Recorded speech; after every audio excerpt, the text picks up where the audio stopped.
মানবো কেন? ওলিকে কেন মানবো? ওলি কাদেরকে বলা হয়? পীর কেন মানবো আমরা? ওলি আমরা কেন মানবো? এ বাবাজি আমার, ওলি আমাদেরকে কেন মানতে হবে? ওলি মেনে আমাদের কি উপকার হবে বাবা? ওলিদেরকে কেন মানা হয়? আর আল্লাহর ওলি কারা হয়? দরদি, আমি কোরআন শরীফ থেকে আয়াত পড়েছি, আলা ইন্না আউলিয়া আল্লাহি লা খাউফুন আলাইহিম ওয়া লা হুম ইয়াহজানুন। নিশ্চয় যিনারা আল্লাহর ওলি হয় তিনাদের না আছে ইহ জগতে ভয় আর না আছে পরজগতে ভয়। না দুনিয়াতে ভয় আছে না আখিরাতে ভয় আছে বাবা। এ কেমন আল্লাহর ওলি? আল্লাহর ওলি কারা? ইহ জগতেও যাদের ভয় থাকে না, পরজগতেও যাদের ভয় থাকে না।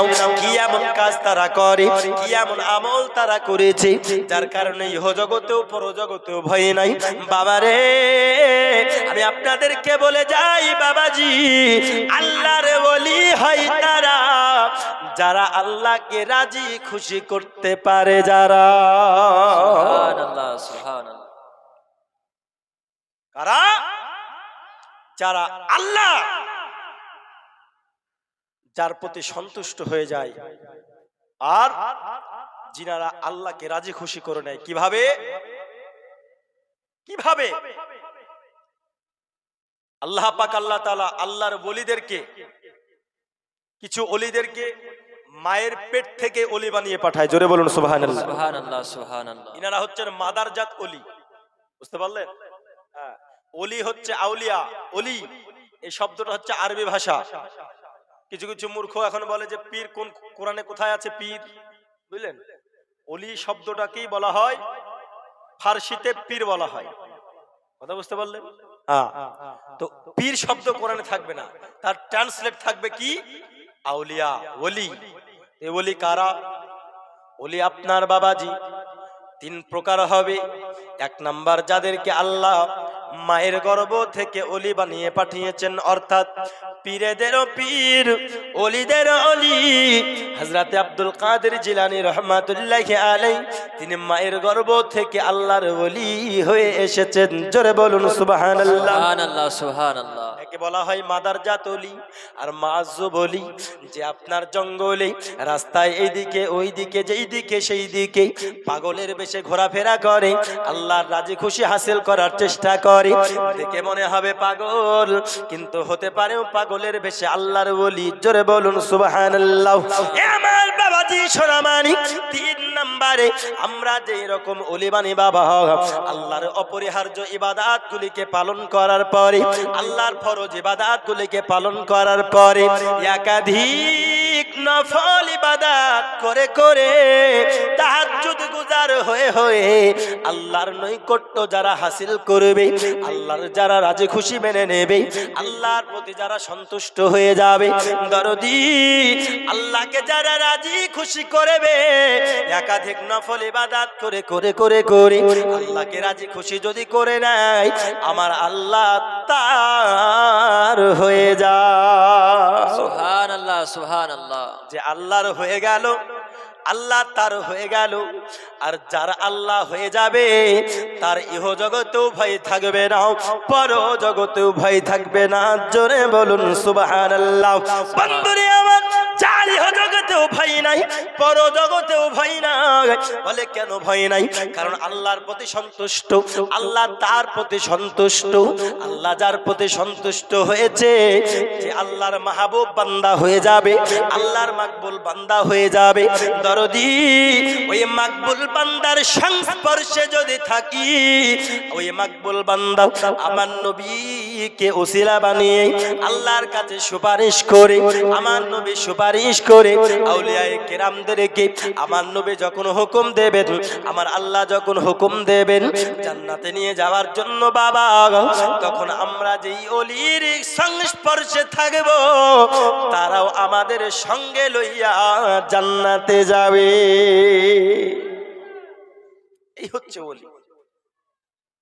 জিনাদের না আছে ইহ জগতে ভয়, না আছে পর জগতে ভয়। বাবাজি আমার, না আছে ইহ জগতে ভয়, না আছে পর জগতে ভয়। আর জিনাদের ভয় থাকে না, তিনারা কি করেন? আল্লাহর ওলি যিনারা আমরা অনুসরণ করে চলি, তিনাদের হাতে বায়াত হওয়া, এই বায়াত হওয়া নতুন কোনো সিস্টেম নয়। আল্লাহর রসুলের হাতে হাত দিয়েও যারা মুসলমান হয়েছে, আগে আল্লাহ রসুলের হাতে হাত দিয়ে বায়াত হয়েছে। জোরে বলুন সুবহানাল্লাহ। বায়াত মানে হচ্ছে আত্মসমর্পণ করা।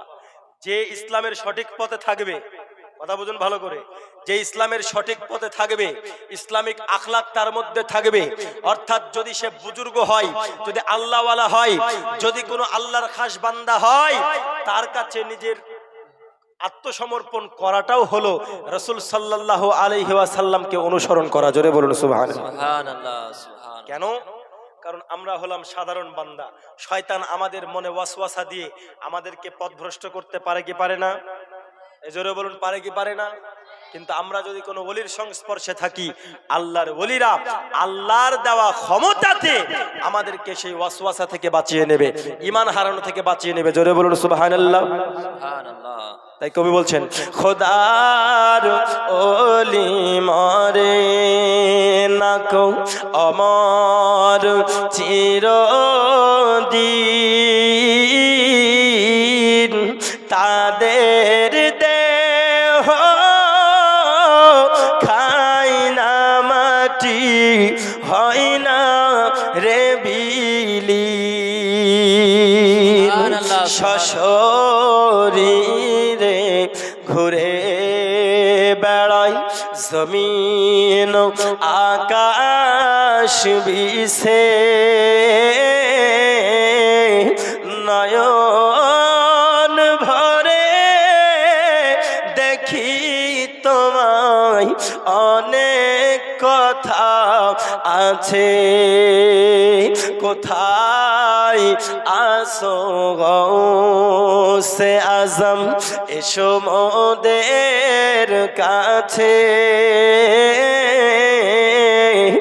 নয়ন ভরে দেখি তোমায়, অনেক কথা আছে, খোদার ওলি মাজার থেকে দেখতে সবই পাই,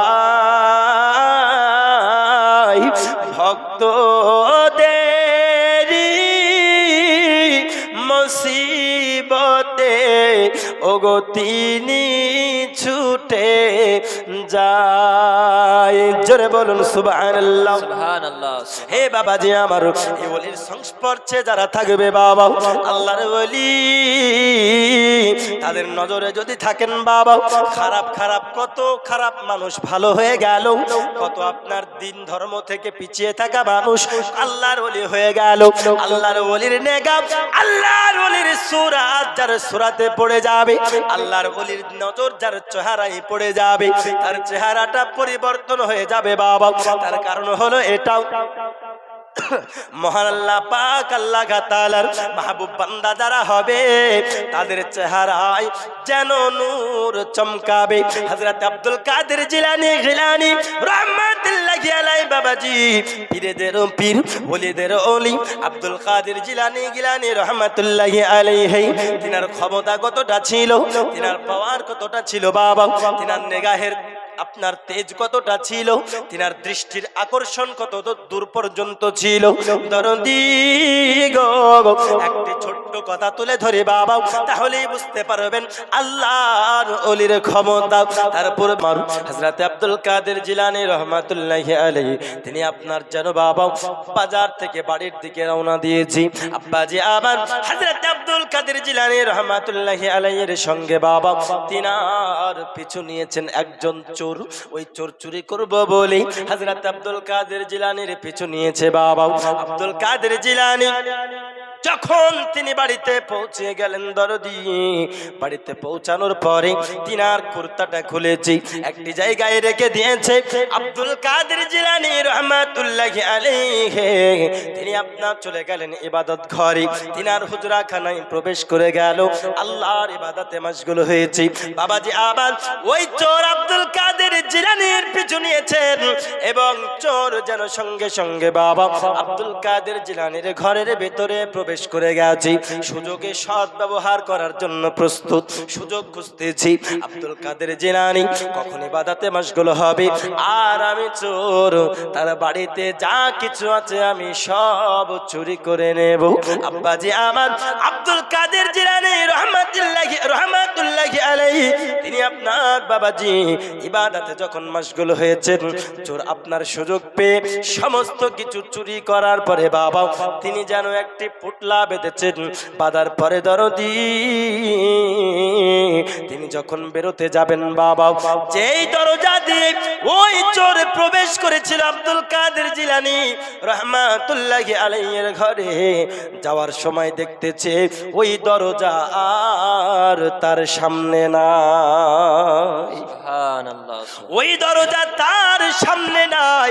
চোর বুঝতে পেরেছে সঙ্গে সঙ্গে আমি এমন একজন ব্যক্তিত্বের ঘরে চুরি করতে এসেছি যে নাকি আল্লাহর খুবই মাহবুব বান্দা, যে নাকি আল্লাহর খুবই মাকবুল বান্দা, আল্লাহর একজন প্রিয় বান্দা। এই বান্দার ঘরে আমি চুরি করতে এসেছি আর আমি বিপদে পড়ে গেছি। আল্লাহ তুমি আমায় পরিত্রাণ দাও, তুমি আমায় আজকের মতো বাঁচিয়ে নাও। আমি যদি আজকে বেঁচে ফিরতে পারি আল্লাহ, তাহলে আমি জিন্দেগিতে চুরি করব না। কে বলছে?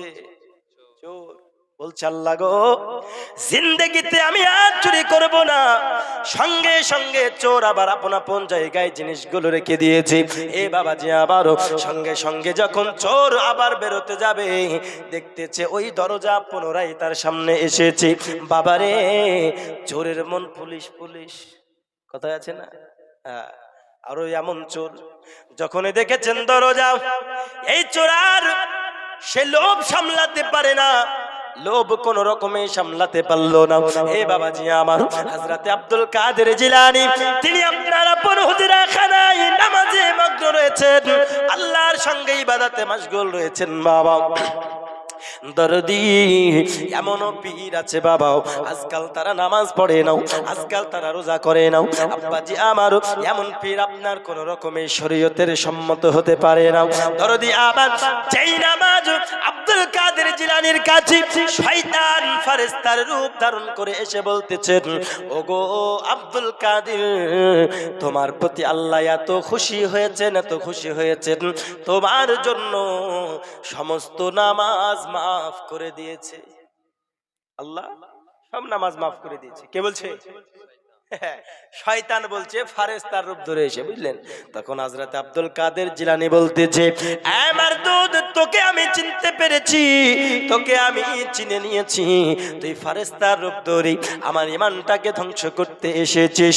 আমার জগৎ গুরু হাবিবুল্লাহ, দোনো জাহানের বাদশা, যার মারফতে আমরা নামাজ পেয়েছি, যার ওসিলায় আমরা নামাজ পেয়েছি, মেরাজের রাত্রিতে যাইয়া আল্লাহর কাছে দোয়া করেছিল, আল্লাহকে বলেছিল, মাবুদ আমি তো নবী, তোমার সঙ্গে দিদার করার সৌভাগ্য হলো। ইয়া রাব্বাল আলামিন, আমাকে তো তুমি ওয়ামা আরসালনাকা ইল্লা রাহমাতাল লিল আলামিন, উম্মতের জন্য দরদী নবী করে পাঠিয়েছো। আল্লাহ গো, আমি তোমার সঙ্গে দিদার করার সৌভাগ্য হলো, আমি আমার উম্মতের কথা ভাববো না, এটা আমি নবী হতে পারে না। সুবহানাল্লাহ। ওগো রব্বুল আলামিন, আমি আমার উম্মতের জন্য তোমার কাছে সুপারিশ করি গো আল্লাহ, আমার উম্মতেরা কি তোমার সঙ্গে দিদার করার সৌভাগ্য হবে না? ওগো আল্লাহ, তোমার সঙ্গে কি আমার উম্মতেরা দিদার করতে পারবে না? আমার আল্লাহ তখন সঙ্গে সঙ্গে দয়াল নবীকে বলতেছেন, ইয়া মুহাম্মদ, ইয়া রাসূলি, ওগো আমার নবী শুনুন, আমি আপনাকে আপনার উম্মতের জন্য আমি আল্লাহ পুরস্কার দেব, এই নিন আপনি নামাজ নিয়ে যান। সুবহানাল্লাহ, সুবহানাল্লাহ। জোরে হবে না সুবহানাল্লাহ? কি দিলেন পুরস্কার? নামাজ। বলে কেন? আসসালাতু মিরাজুল মুমিনিন, নামাজ হলো মুমিনদের জন্য মেরাজ। এই নামাজ উম্মতের জন্য বাবাজি আমার নবী মেরাজ থেকে নিয়ে এসেছেন। হযরত আব্দুল কাদের জিলানী বলতেছে, মারদুদ, এ শয়তান, তুই আমার ঈমান ধ্বংস করতে এসেছিস। যেই নবী পাঁচ ওয়াক্ত নামাজ নিয়ে এসেছেন আমাদের জন্য। ওই নবীর উপরে কোনোদিন নামাজ মাফ হয় নাই, যেই নবীর উপরে আল্লাহ সব থেকে বেশি খুশি আছেন। জোরে বলুন না সুবহানাল্লাহ। সুবহানাল্লাহ সুবহানাল্লাহ। আমার আল্লাহ সব থেকে কার প্রতি বেশি খুশি? আমার নবীর প্রতি, ঠিক কি না? কাকে সব থেকে বেশি ভালোবাসেন? জোরে বলুন। নবী। আমার নবীকে। তো যেই নবী, তিনার জন্য শুধু পাঁচ ওয়াক্ত নয়, আমার নবীর জন্য তাহাজ্জুদের নামাজও ফরজ ছিল। নবীর জন্য তাহাজ্জুদের নামাজও ফরজ ছিল। আমরা আদম গুনাহগার, আমাদের জন্য পাঁচ ওয়াক্ত নামাজ ফরজ, কিন্তু আমার নবীর জন্য 6 ওয়াক্ত নামাজ ফরজ ছিল রে বাবা। তাহাজ্জুদের নামাজ সহ ফরজ ছিল। যেই জগৎগুরু হাবিবুল্লাহ, তিনার জন্য নামাজ মাফ হলো না, আর আমি আব্দুল কাদের, আমার জন্য নামাজ মাফ হয়ে যাবে। যেই বিশ্বনবী হাবিবুল্লাহ, জগৎগুরু দোজাহানের বাদশাহ, তার জন্য নামাজ মাফ হলো না, আল্লাহ তিনাকে এত ভালোবাসেন, আর আমি আব্দুল কাদির, আমার জন্য নামাজ মাফ হয়ে যাবে। শয়তান, তুমি আমার ঈমান ধ্বংস করতে এসেছো, বুঝলেন? ধ্বংস করতে এসেছো। সঙ্গে সঙ্গে লা হাওলা ওয়ালা কুওয়াতা বলে যখন তিনি দোয়াটি পড়লেন, শয়তান সঙ্গে সঙ্গে পালিয়ে গেল। জোরে বলুন সুবহানাল্লাহ। সুবহানাল্লাহ। আরো জোরে হবে না ইয়া রাসূলুল্লাহ? রাসূলুল্লাহ। আরো জোরে ইয়া রাসূলুল্লাহ। নারে তাকবীর, আল্লাহু আকবার, নারে তাকবীর। আব্দুল কাদের জিলানী রাহমাতুল্লাহি আলাইহির জন্য তিনি বলতেছেন, আমার হতে পারে লা হাওলা ওয়ালা কুওয়াতা যখন পড়েছি, তখন মারদুদ শয়তান দূর দূর করে পালিয়ে গেছে। এই বাবাজি আমার, আমি যেই কথা বলতেছিলাম, দরদি হযরত আব্দুল কাদের জিলানী রাহমাতুল্লাহি আলাইহি, তিনি আপনার নামাজে মাশগুল রয়েছেন, ইবাদতে মাশগুল রয়েছে বাবা। এই আল্লাহর ওলিরাও সর্বদা তারা নামাজ পড়বে, যারা শরীয়ত সম্মত হবে। মারিফাত তখন তারা শিখবে যখন শরীয়তের উপরে অটলভাবে কায়েম থাকতে পারবে। যেই পীর নামাজ পড়ে নাও, যেই পীর রোজা রাখে নাও, আপনারা মনে করবেন বাবাজি, আপনাদেরকে কেমন করে পথ দেখাবে, তারা নিজেরাই পথভ্রষ্ট হয়ে থাকে, তাই না? হ্যাঁ, কারণ পৃথিবীর বুকে নবীর উপরে নামাজ মাফ হলো না, এ হুজুর বলছে আমি আল্লাহর ওলি হয়ে গেছি, আমার জন্য নামাজ না পড়লেও চলবে। হ্যাঁ, তুমি মারেফতি জাননেওয়ালা হয়েছো, আর তুমি শরীয়ত মানছো না। শরীয়ত মানা ফরজ, শরীয়ত আগে মানতে হবে। শরীয়তকে অটল রেখে, শরীয়ত সম্পূর্ণ করে মারেফাত শিকার জন্য ইলমে মারেফাতে তুমি ডুব দাও, ঠিক কি না? ইলমে মারেফাতে তুমি ডুব দাও, আগে শরীয়ত বজায় রাখো। তোমার শরীয়তেই নামাজ পড়ছো না, রোজা করছো না, এদিক ওদিক তাকাচ্ছ, কার মানে মেয়ের দিকে তাকাচ্ছ, কার স্ত্রীর দিকে তাকাচ্ছ, তোমার শরীয়ত বজায় নাই, আর তুমি এদিকে মারেফাতে ডুব দিয়েছো। এগুলো সব বাহানা, বুঝলেন? নামাজ না পড়ার বাহানা। অনেক রাস্তা থাকে তাদের কাছে। যখনই বলবেন যে নামাজ পড়ো, নামাজকে এমন ভাবে তুচ্ছ করে ছেড়ে দেবে, আপনাদের কাছে মনে হবে যে নামাজ কোনো ব্যাপারই না। এরকম পীরও আছে না নাই? বর্তমান সময়ে আবার পীরের আপনার অভাব নাই, ঘরে ঘরে পীর, বুঝলেন? ঘরে ঘরে পীর। একটা গ্রাম আছে, ওইদিকে বলে মেয়ে ছেলেও পীর, ওদিকে আর, বুঝলেন? কদিন বাদে মনে হয় কুকুরকেও পীর বলবে। তো এই যে পীর, এই শব্দটা এখন এমন হয়ে গেছে, পীরের ভাই পীর, পীরের ভাই পীর, পীরের বাপ পীর, পীরের চাচা পীর, পীরের 14 গোষ্ঠী পীর হয়ে গেছে না? পুরোহিতদের মতো হয়ে গেছে বিষয়টা। হ্যাঁ, বুঝলেন? কিন্তু দেখুন, এই কিছু নামধারী আল্লাহর ওলি, নামধারী পীরের কারণে হাক্কানি যারা আল্লাহর ওলি, তিনাদের দুর্নাম হচ্ছে কি হচ্ছে না? তিনাদের বদনাম হচ্ছে। কিন্তু বাবা মনে রাখবেন, আল্লাহর ওলি বারাহাক কোরআন মাজিদে বলেছেন, আলা ইন্না আউলিয়া আল্লাহি। কোরআন মাজিদে আল্লাহর ওলির কথা বলা হয়েছে। দরদি, এই আল্লাহর ওলিদের, ওই আল্লাহর ওলিকে ধরুন, যেই আল্লাহর ওলি শরীয়ত বজায় রাখার পরে আপনাই মারিফত শেখাতে পারবে।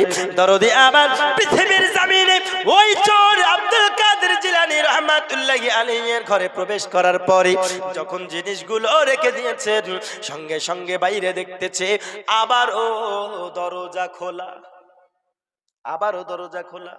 এবার লোভ সামলাতে পারলো না, ভাবছে আমি হয়তো প্রথমে ভুল দেখেছি। মনে আছে তো কথা? মনে আছে? আমি হয়তো প্রথমে ভুল দেখেছি, আমি প্রথমে দেখলাম দরজা নাই, আমি যখন রেখে দিলাম দেখছি তো দরজা আছে, আমি হয়তো ভুল দেখেছি। আবারও নিয়ে নিল সমস্ত সামান। এ বাবাজি আমার, আল্লাহর ওলিদের চেহারা দৃষ্টিগতটা শুনুন বাবা, বন্ধুরে আমার শোনা যুবকেরাও, পৃথিবীর জমিনে হযরত আব্দুল কাদের জিলানী রহমাতুল্লাহি আলাইহি তিনি নামাজে মাশগুল রয়েছেন বাবাজি। এইদিকে ওই চোর ঘরের ভিতরে প্রবেশ করার পরে বাবাজি যখন আবারও জিনিসগুলো নিয়ে নিয়েছেন, পুটলা আবার যখন বেঁধেছে, আবার যখন বেরোতে যাবে দেখে দরজা নাই। জোরে বলুন সুবহানাল্লাহ। আবার দেখে দরজা নাই, আবারও আল্লাহর কাছে তোবাতিল্লি করার পরে রেখে দিল। আবার যখন দেখতেছে দরজা আছে, বারবার বারবার বারবার যেন বাবাজি সামান একবার যখন রাখে দেখে দরজা খোলা, আবার যখন সামান নিয়ে নাই, জিনিসপত্র নিয়ে নাই, তখন দেখছে দরজাটা আবার মারা। বারংবার তোবা করতেছে, বারংবার তোবা করতেছে, বারংবার তোবা করতেছে আল্লাহর কাছে, আর বারংবার বলতেছে আমি সঠিক পথে ফিরে আসবো। আর যখনই সঠিক পথে ফিরে আসার নিয়াত করতেছে বাবা, দরজা খোলা দেখে আবার নিয়াত পাল্টে যাচ্ছে, আবার নিয়াত পাল্টে যাচ্ছে। মানে এর এই নিয়াতের কোনো দাম নাই, বুঝলেন? হ্যাঁ, এই নিয়াতের কোনো দাম নাই। হ্যাঁ, এ হচ্ছে ব্যাপার। 5,000 টাকা দেখলে, বুঝলেন, 5,000 টাকা যদি কেউ দেখে তো বলে এটা আমি নিয়ে নেবো, কথা দিয়ে দিয়েছি। যদি আর একজন কেউ এসে বলে যে আমি তোমাকে এটা 10,000 টাকা মানে 6,000 টাকা দাম দেবো, তো প্রথমে যার কাছে 5,000 টাকায় কথা দিয়েছিল, ধরুন আপনি একটি গরু বেচবেন, আপনার গরুটা ধরেন 20,000 দাম হলো, দাম দর হয়ে গেছে, চিহ্ন দিয়েও চলে গেছে, বুঝলেন, বলে কালকে এসে গরুটা নিয়ে যাবো। আর একজন গ্রাহক এসে আপনাকে বলছে ভাই আমি 21,000 দেবো, মানুষের এখন এমন দাম, ওর আর ফোনই ধরবে না, আগের গ্রাহকের ওর ফোনও ধরবে না, কিছু করবে না, 21,000 দিয়ে মানে কি বিক্রি করে দিবে। এখন মানুষের কথার মূল্য হয়ে গেছে এরকম, ঠিক কিনা? মানুষের এখন কথার মূল্য হয়ে গেছে এরকম। বন্ধুরে আমার বাবারে সোনামানি, চোর বারংবার যেন রাখতেছে। হঠাৎ করে এমন করতে করতে করতে করতে রাত্রিবেলা, গভীর রাত্রি হয়ে গেল বাবা। চোর বারংবার ফেসে যায়, আর বারংবার আবার চুরি করার ইচ্ছা প্রকাশ করে, বারংবার তোবা করে, আর বারংবার নিয়ে যাওয়ার প্রয়োজন মনে করে। দরদি একদা সময়ে যেন ওই চোর শুনতেছে হযরত আব্দুল কাদের জিলানী রহমাতুল্লাহি আলাইহির দরজায় কে যেন ঠক ঠক করে আওয়াজ দেয় আর সালাম দেয়, আসসালামু আলাইকুম ইয়া আহলাল বাইত।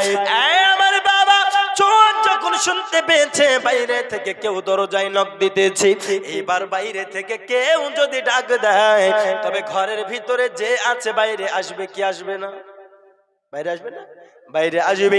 এই তো বাইরে থেকে কেউ ডাক দেয়, এখন হয়তো আব্দুল কাদের জিলানী চলে আসবে, আর আমি চোর ধরা পড়ে যাব, আমি চোর ধরা পড়ে যাব। আর যদি ধরা পড়ে যায়, পিঠের চামড়া তো বাকি থাকবে না। ভয় পেয়েছে, এবং ভয় পাওয়ার পরে বাবা চকি একটা ছিল, সেই চকির তলে যে পাটি, পাটি চেনেন তো, পাটি, সব পাটি থাকে না, এই পাটির মতো আপনার ওই সময় ওই পাটির মধ্যে যেন চোর জোরে শুয়ে গেছে, জোরে ওই চোখের তলে শুয়ে আছে, যেন ওকে দেখতে না পায়। আব্দুল কাদের জিলানী রহমাতুল্লাহি আলাইহি তিনি সঙ্গে সঙ্গে বাবা এসে বলতেছেন কে তুমি? বলতেছে হুজুর আমি হলাম হযরত খিজির আলাইহিস সালাম। সুবহানাল্লাহ। আমি হযরত খিজির আলাইহিস সালাম। বলে কেন তুমি এত মধ্যরাত্রিতে এসেছো?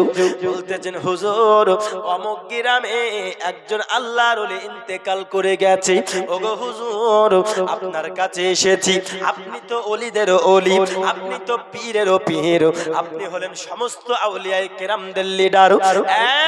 হুজুর আব্দুল কাদের জিলানী রহমাতুল্লাহি আলাইহি, আপনি আমাকে অমুক গ্রামের জন্য একটি আল্লাহর ওলি নিযুক্ত করে দিন। জোরে বলুন সুবহানাল্লাহ।